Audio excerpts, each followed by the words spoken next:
Here are the dreadful disasters. Number 1, 1 out of every 2 people will die. Look at chapter 6, verse 8. Right there is a fourth. Now add up all the other ones, and that's why, conservatively speaking, half, probably more. Probably more, because Jesus said in Matthew 24:21 that if He didn't stop this thing, no one would be left. And I don't think half is no one. So it appears Jesus doesn't exaggerate, and He says, if I didn't intervene, no one would be left. And so it seems to be a high percentage of human population. So whether by death that comes instantly and thus less dreaded, or a slow and painful death that is lingering and agonizing, 50% of all people will die. That amounts to 11 times the current population of the United States will die during the tribulation. Can you imagine that? Can you imagine the people that make up our great land 11 times over, finding graves for all those people? So remember, the population of the world doubles in less than 39 years right now. So as long as it takes before the Lord comes, every day the number of people becomes larger and larger. But not only that, number 2, not only half of all the people, 1/3 of all plant life will be burned up. Grass, trees, everything green slowly gets destroyed. Look at chapter 8, verse 7. Do you remember when I was a little boy, there was the elm thing that went through? Do you remember all those elm trees? They were just cutting them down everywhere. And we've had many of these little blights that go through. There's something going through the oaks in the north. And I remember at Camp Barraco, they were pointing out the ones that had the oak disease. Can you imagine 1 out of every 3 of everything? Every blade in your grass and your lawn, every flower, every tree around you, every third one just gone in one climactic set of circumstances. It says in chapter 8, verse 7, the first angel, now we're in the trumpets. We've already gone through these seals, and the trumpets, you notice that it's like a flower opening. After we go through the seals, the 7th seal is the start of the first trumpet. And so the flower is opening up more and more, and you're seeing more and more detail.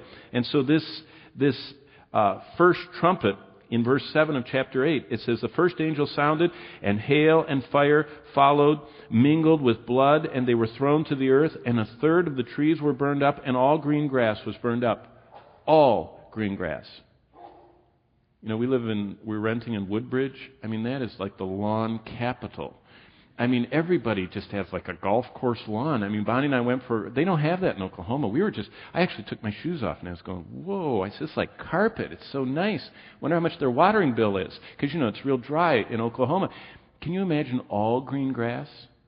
Do you know what the effect's going to be on the air quality when we don't have all of the work on the CO2 out of our atmosphere by the photosynthetic work of green plants? And 1/3 of all the trees and all grass will be destroyed. Thirdly, look at verse 12. Not only do half of all the people minimum and 1/3 of all the vegetation, but the sun and moon are darkened as nature goes into revolt. It says in verse 12 that the 4th angel sounds, and 1/3 of the sun, and 1/3 of the moon, and 1/3 of the stars were struck, so that 1/3 of them would be darkened, and the day would not shine for 1/3 of it, and the night would be the same way.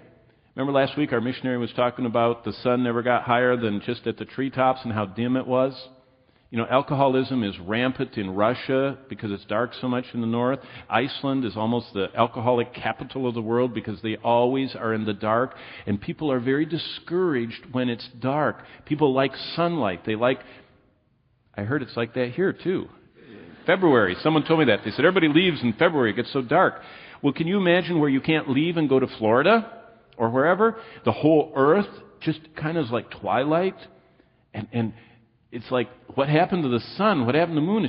It's not shining. That's another part. The sun and moon are darkened.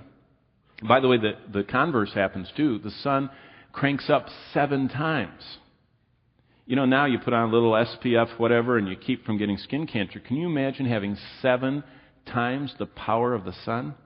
You go out and you can start feeling heat, especially if you don't have any thatch on top. You can really feel it fast. Can you imagine if the sun was 7 times hotter? That's what it says in Revelation and also in the Minor Prophets, that the sun scorches the earth.